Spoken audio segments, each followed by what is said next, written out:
Shalom, shalom, shalom, shalom. First and foremost, I want to give all praises, glory, and honor to Yahweh, Bahasham, Yahweh Shai, Bahasham, Rachakwadash. Salakia, my voice is still messed up. All right, double honors to the apostles and elders of Great Millstone. Salutations, much love and respect to you, Akim, out there pushing this word out in truth and sincerity. Now, this lesson is going to be a question to Vocab Malone and the rest of you so-called Christians. Okay, what part of the statue are we at in Daniel? Let me ask that again. What part of the statue are we at in Daniel? Okay, I'm speaking about Daniel, the second chapter, because the prophecy is very clear what would happen at the feet of that statue, at the end of that those heathen rulerships, because that's all the heathen rulership. Where are we on that statue? We have to be somewhere in the statue. Okay, and I'm going to show you that. So let's get Daniel's second chapter, and I'm going to start from when he's speaking on the dream, okay, that he had. Now this is Daniel's 2 and verse 31. It says, "Thou, O king, sawest and beheld a great image. This great image, whose brightness was excellent, stood before thee, and the form thereof was terrible. This image's head was of fine gold, his breast and his arms of silver." We know the gold is the Babylonian Empire, and even the scholars will agree with that. Okay, it's the Babylonian, the so-called scholars. Okay, because we're the true scholars, we're the true people that understand the book. They only know so much. Okay, they would tell you that the head of gold is the Babylonians. All right, the silver is the Medo-Persian Empire, the Medes and the Persians. Okay, and then you got, we're gonna go down. It says his belly and his thighs of brass. Now that's the beginning of the Edomite rulership. The brass is the beginning of the Edomite rulership, which is the Greeks. Okay, his legs of iron and his feet of iron and part of clay. Now, the legs of iron is dealing with the Roman Empire, which is a continuation of the Edomite rulership. Okay, you go to the feet, which is what? Part clay and iron. That is also the Roman Empire. That's why there's iron within there, but it's a revival of the Roman Empire. Okay, and it's mixed with clay. Okay, and there's a reason it's mixed with clay. It says, "Thou sawest till that stone was cut out without hands, which smote the image upon his feet that were of iron and clay, and break them to pieces." Now that stone represents Yahweh Shai. Okay, Yahweh through his right hand, which is Yahweh Shai, taking down this man, taking down this devil. Now let's get some scriptures on that. Let's get some scriptures. Start with 1 Corinthians 10 and 4. Let's get 1 Corinthians 10 and verse 4. Okay.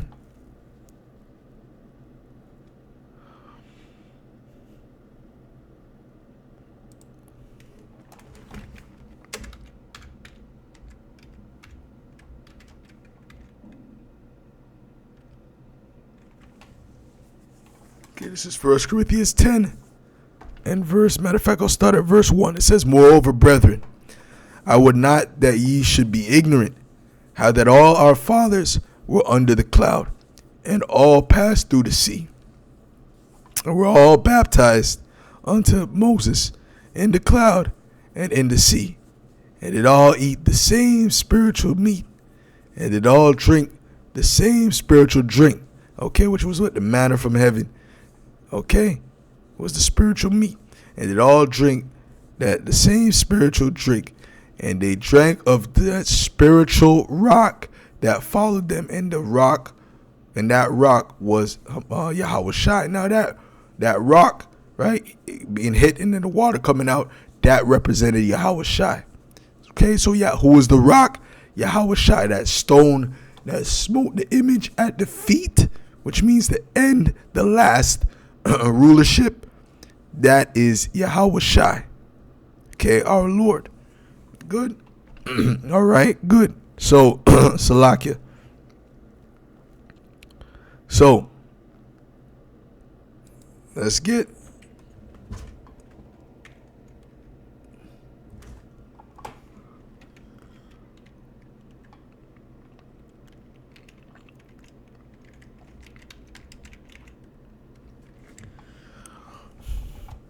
2 Samuel 22 and verse 32.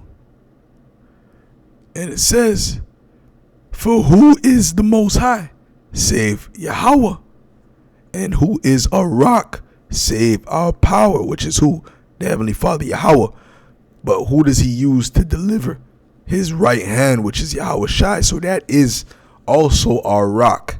Okay? Yahweh is taking down Esau through his son, Yahweh Shai. Okay? So you have to understand that. Okay? You have to understand that.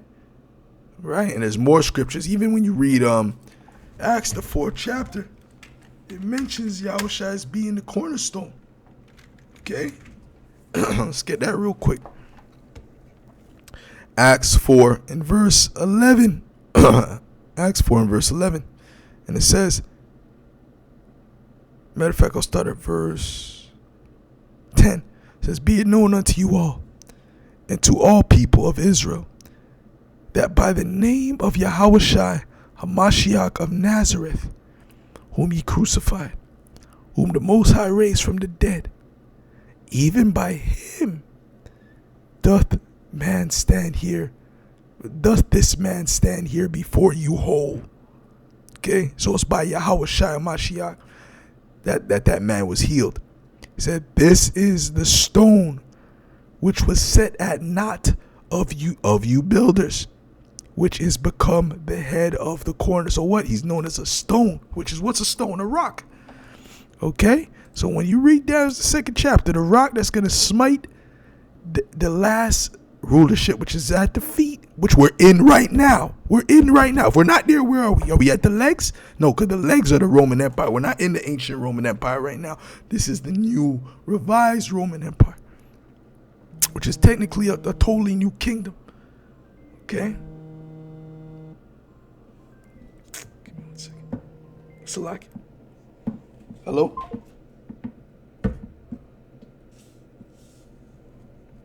Salaki, man.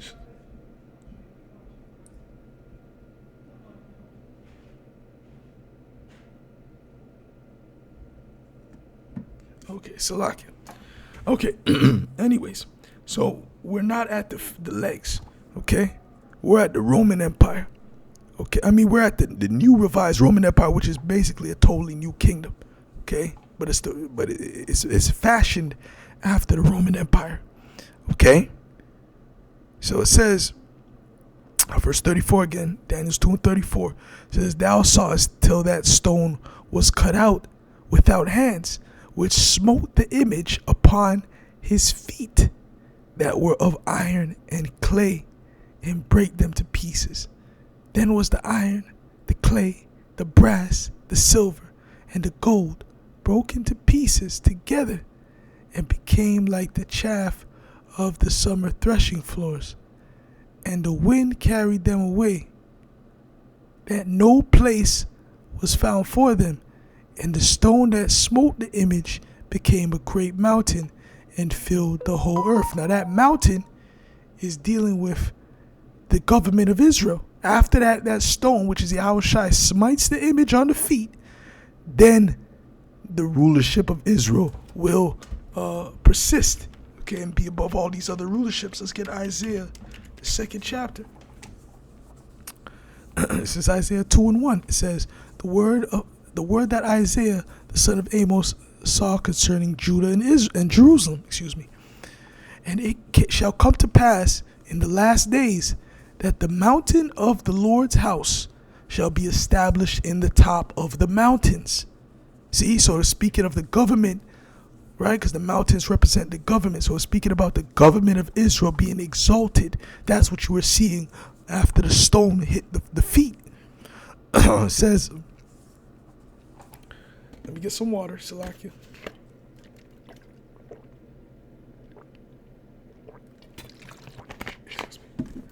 and shall be exalted above the hills, and all nations shall flow unto it.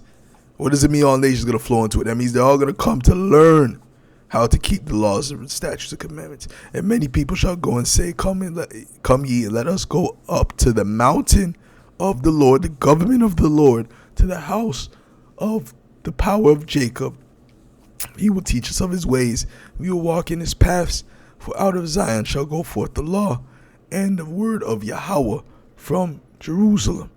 All right, so this is what it's speaking about, the government of the Israelites. Okay? See? Now it goes into the interpretation. And we don't even got to read all of it, man. But we see this, right? It says, the interpretation, Babylon, the first kingdom, which is the head of gold. Then it goes to the Medo-Persians, right, which is the brass. Then it goes to the Medo-Persian, which is the silver, and then the Greeks, which is the brass. And then the Rome, which is the iron. Okay, and then you have at the end the toes. So let's read this part. Let's read Daniel 2:40. It says, and the fourth kingdom shall be strong as iron. That's the Romans. See, even the scholars know it. Look, it says Rome, all right? So-called scholars. It says, and the fourth kingdom shall be strong as iron. For as much as iron breaketh in pieces and subdueth all things,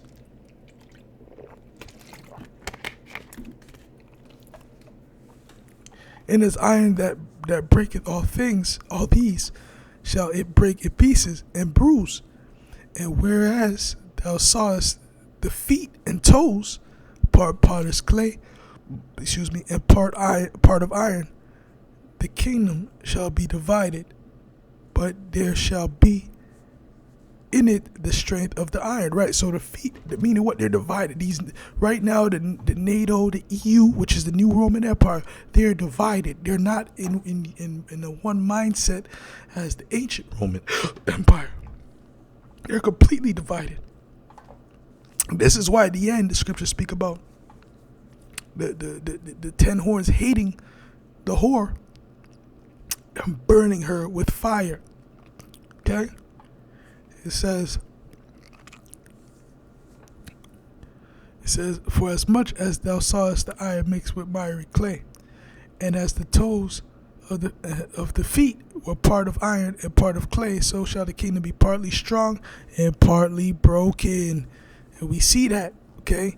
So you have strong nations, Germany and England and America, but then you got weak nations, Italy, Greece. These are all part of the same union, okay? The same empire. It says, and as the toes of the feet were part of iron and part of clay, so the kingdom shall be partly strong and partly broken. And whereas thou sawest iron mixed with miry clay, they shall mingle themselves with the seed of men. Now, what does that mean? When you go to all these Edomite countries, man, okay, they all got all different types of immigrants. Okay, they got all kind of nations. It's all melting pots. That's them mingling themselves with the seed of men. Okay, America's really an Edomite nation, but guess what? An Edomite owned colony or country or whatever. But it's mixed with all types of nations. Same thing with England. Same thing with France. All kind of Ishmaelites in France. All kind of Israelites in France. Okay, West Africans and so on and so forth. The Dutch land. There's all kind of Jakes over there. All kind of other nations. Okay, you understand? So they mingle themselves with the seed of men. See how Vocab has nothing to say about this because he doesn't understand it. But they shall not cleave one to another. I mean, they're going to be divided, even as iron is not mixed with clay. And in the days of these kings, in the days that these rulerships are over, but basically the days of the feet, really, you want to get technical, because that's where the rock hit. That's the last kingdom. Okay, and in the days of these kings shall the Most High of heaven set up a kingdom which shall never be destroyed. This is when these kingdoms, that's when the kingdom of heaven is supposed to be established. Either we're in the kingdom of heaven now, which this is nothing but hell. Everyone can see this is hell. But we say either we're in the kingdom of heaven now or we're somewhere on this statue. Okay? And when you look at the statue, everything was already fulfilled except for the feet. So we're at the feet, man. We're at the feet. And the kingdom shall not be left to other people, but it shall break in pieces and consume all these kingdoms, and it shall stand forever. For as much as thou sawest that the stone was cut out of the mountain without hands, and that it break in pieces the iron, the brass, the clay, the silver, and the gold, the great power hath made known to the king what shall come to pass hereafter, and the dream is certain, and the interpretation thereof is sure. Okay, so this is what's going to happen. This is what's happening. We're at the feet. And what's supposed to happen at the feet? Yahweh Shai is going to come back. And who's he coming to see? Let's get it. This is Isaiah 63:1. Who is this that cometh from Edom? So the Edomites is the ones that are going to be in power when the Lord comes back. Let's read that again. Who is this that cometh from Edom with thy garments from Basra? This that is glorious in his apparel, traveling in the greatness of his strength. I that speak in righteousness, mighty to save. Okay? You see that? So this is dealing with the nation of Edom. Okay? So guess who's going to be ruling? And who's ruling now? The Edomites. Okay? Wherefore art thou rid of thine apparel, and thy garments like him that treadeth in the wine fat? I have trodden the winepress alone, and of the people there was none with me.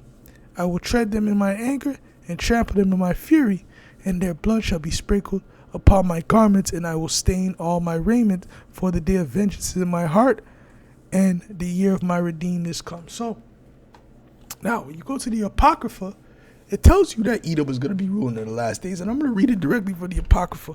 Give me a second.